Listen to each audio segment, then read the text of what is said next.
سورہ یونس کی آیت نمبر 71 سورہ یونس کا 8واں رکوع اور 11ویں پارے کا 13واں رکوع۔ اللہ رب العالمین نے ارشاد فرمایا وَاتْلُ عَلَيْهِمْ نَبَأَ نوح، اور انہیں نوح کی خبر پڑھ کر سنائیے۔ اذ قال لقومه یا قومی، جب انہوں نے اپنی قوم سے کہا اے میری قوم، ان کان کبر علیکم مقامی وتذکیری بآیات اللہ،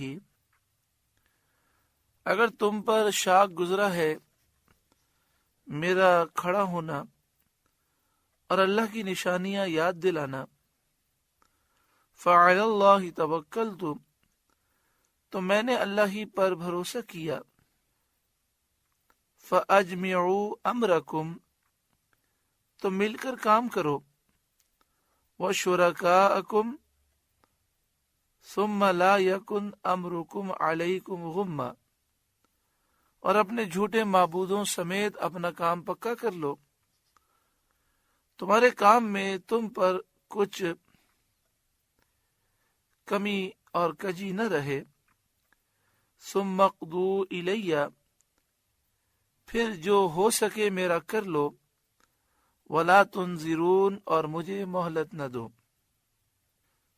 حضرت نوح علیہ السلام کا واقعہ بیان کیا گیا۔ آپ نے اپنی قوم سے فرمایا کہ میری قوم، میں ایک لمبی مدت سے تمہارے درمیان موجود ہوں۔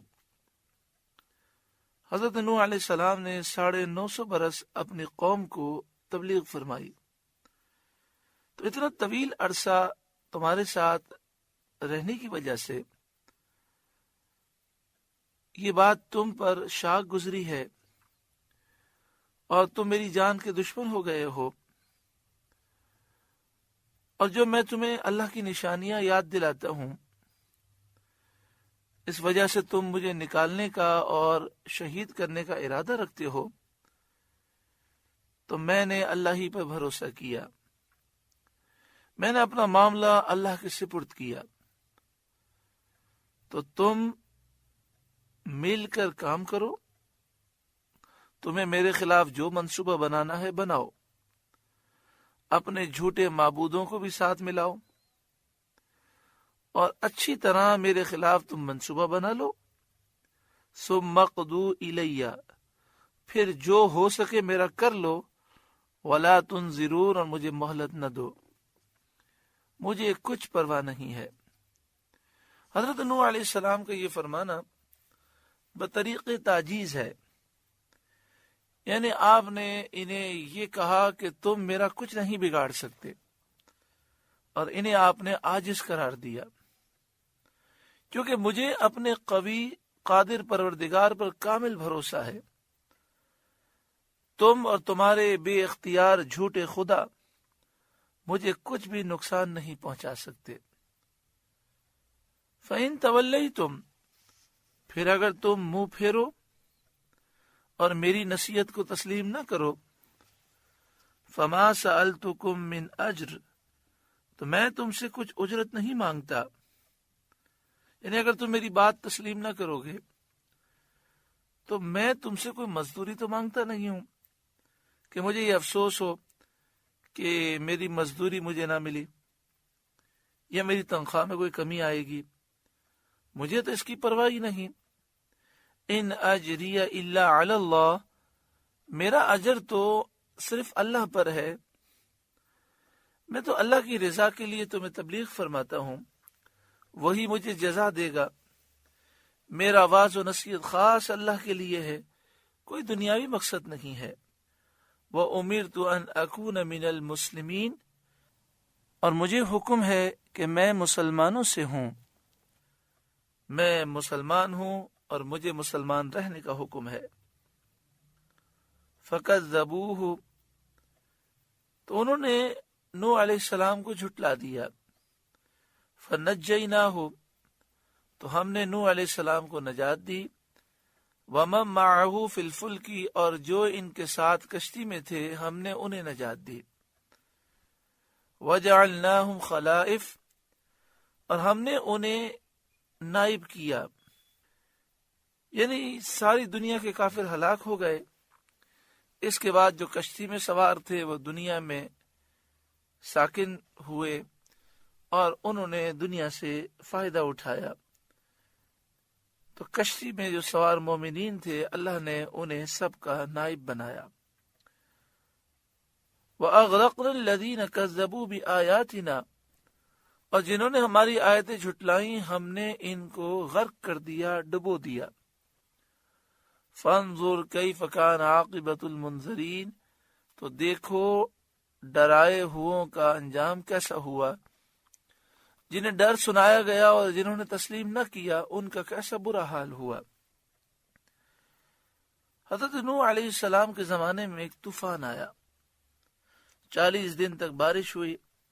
ایسا لگتا تھا جیسے آسمان سے نلکے کھول دیے گئے، مشکیں الٹ دی گئیں. 40 دن تک مسلسل تیز رفتار بارش ہوئی. زمین کا یہ عالم تھا کہ زمین کا چپا چپا چشمہ بن گیا اور زمین نے اپنے اندر موجود پانی کو باہر اگل دیا. یہاں تک کہ اتنا پانی ہوا کہ پہاڑوں کی چوٹیاں بھی پانی میں ڈوب گئیں. بس جو کشتی میں سوار تھے وہی بچے، باقی سب ہلاک ہوئے. ثم بعثنا من بعده رسلا الى قومهم، پھر اس کے بعد اور رسول ہم نے ان کی قوموں کی طرف بھیجے. حضرت ہود علیہ السلام، حضرت صالح، حضرت ابراہیم، حضرت لوط، حضرت شعیب علیہ السلام. فجاؤہم بالبینات، وہ ان کے پاس روشن دلیلیں لائے. فما كانوا ليؤمنوا بما كذبوا به من قبل، تو وہ ایسے نہ تھے کہ ایمان لاتے اس پر جسے پہلے جھٹلا چکے تھے. كذلك نطبع على قلوب المعتدين، ہم یوں ہی سرکشوں کے دلوں پر مہر لگا دیتے ہیں. یعنی نبی آئے، دلائل لے کر آئے، لیکن جنہوں نے پہلے کفر اختیار کیا دلائل دیکھنے کے بعد بھی کفر پر ہی قائم رہے کیونکہ ان کے دل مردہ ہو چکے تھے. ثم بعثنا من بعده موسى وهارون الى فرعون وملئه بآياتنا، پھر ان کے بعد ہم نے موسیٰ اور ہارون کو فرعون اور اس کے درباریوں کی طرف اپنی نشانیاں دے کر بھیجا. فاستکبروا، تو انہوں نے تکبر کیا، یعنی فرعون نے اور اس کے درباریوں نے اور فرعونیوں نے. وَكَانُوا قَوْمًا مُجْرِمِينَ، اور وہ مجرم لوگ تھے. فَلَمَّا جَاءَهُمُ الْحَقُّ مِنْ عِنْدِنَا، تو جب ان کے پاس ہماری طرف سے حق آیا، یعنی موسیٰ علیہ السلام حق لے کر آئے، فرعونیوں نے پہچان لیا کہ یہ حق ہے، اللہ کی طرف سے ہے، پھر بھی نفسانی خواہشات کی وجہ سے وہ نہ مانے. قالو، وہ بولے، ان ھذا لسحر مبین، یہ تو ضرور کھلا جادو ہے. قال موسیٰ، موسیٰ علیہ السلام نے فرمایا، اتقولون للحق لما جاءکم، کیا حق کے متعلق ایسا کہتے ہو جب وہ تمہارے پاس آیا؟ اسحر ھذا، کیا یہ جادو ہے؟ ہرگز ایسا نہیں. ولا یفلح الساحرون، اور جادوگر مراد کو نہیں پہنچتے، جادوگر کامیاب نہیں ہوتے. تو یہ ہرگز جادو نہیں بلکہ معجزات ہیں جو اللہ نے مجھے عطا کیے. قالو، وہ بولے، یعنی فرعونی موسیٰ علیہ السلام سے کہنے لگے، اجئتنا لتلفتنا عما وجدنا علیہ آباءنا،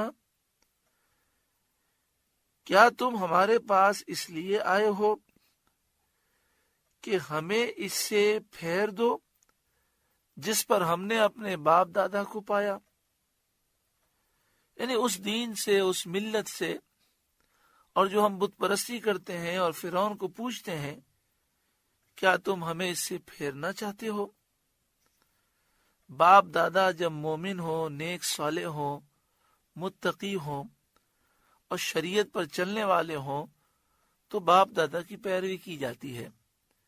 جب باپ دادا مشرک ہوں، کافر ہوں، جاہل ہوں، شریعت کے خلاف کام کرتے ہوں تو ان کی پیروی کرنا بہت بڑی نادانی ہے۔ وَتَكُونَ لَكُمَ الْكِبْرِيَاءُ فِي الْأَرْضِ، اور زمین میں تم ہی دونوں کی بڑائی رہے، یعنی کہنے لگے کہ تم یہ چاہتے ہو کہ سب پر تم غالب ہو جاؤ اور لوگ تمہیں اپنا سردار مان لیں، تو تم اس لیے ہمیں دین کی باتیں کر رہے ہو کہ تم بڑائی چاہتے ہو۔ وَتَكُونَ لَكُمَ الْكِبْرِيَاءُ فِي الْأَرْضِ، اور زمین میں تم ہی دونوں کی بڑائی رہے، تم یہ چاہتے ہو۔ وَمَا نَحْنُ لَكُمَا بِمُؤْمِنِينَ، اور ہم تم پر ایمان لانے کے نہیں۔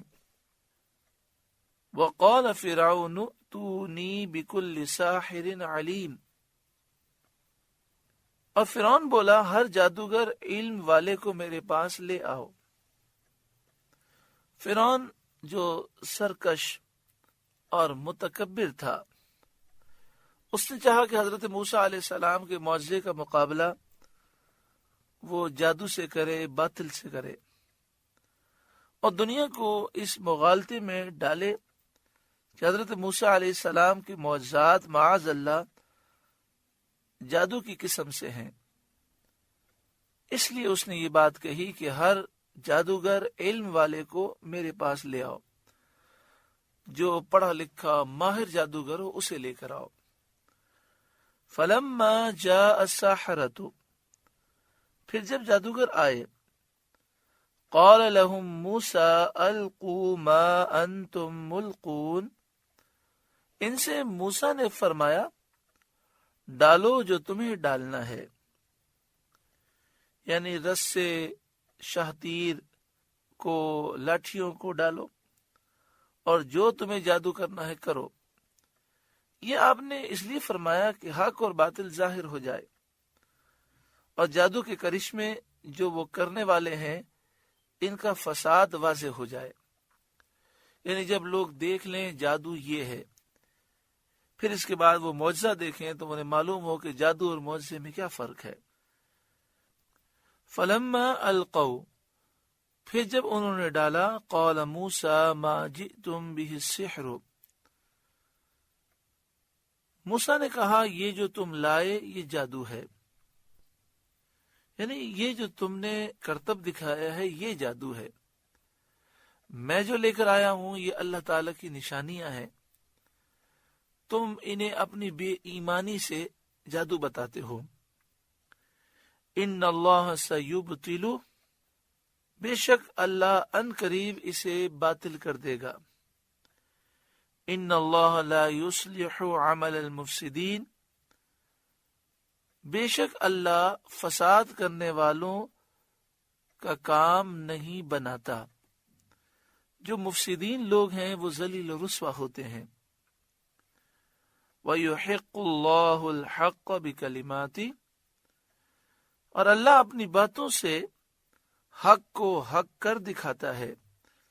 وَلَوْ كَرِهَ الْمُجْرِمُونَ، اگرچہ مجرموں کو برا لگے، یعنی اللہ تعالیٰ اپنے حکم سے، اپنی قضاء و قدر سے اور اپنے اس وعدے سے کہ حضرت موسیٰ علیہ السلام کو جادوگروں پر غالب کرے گا، رب العالمین نے یہ دکھا دیا کہ حق کیا ہے اور باطل کیا ہے۔ جب حضرت موسیٰ علیہ السلام نے لاٹھی ڈالی اور وہ اژدہا بن گیا تو اس اژدہے نے جادو کے سارے سامان کو نگل لیا اور جادوگر سجدے میں گر گئے اور ایمان لے آئے۔ اور یہ منظر دیکھ کر لاکھوں فرعونی حضرت موسیٰ علیہ السلام پر ایمان لے آئے۔ سورہ یونس کا 8واں رکوع مکمل ہوا۔ اللہ رب العالمین اس رکوع کے نور سے ہمارے قلوب کو روشن و منور فرمائے۔ اللہ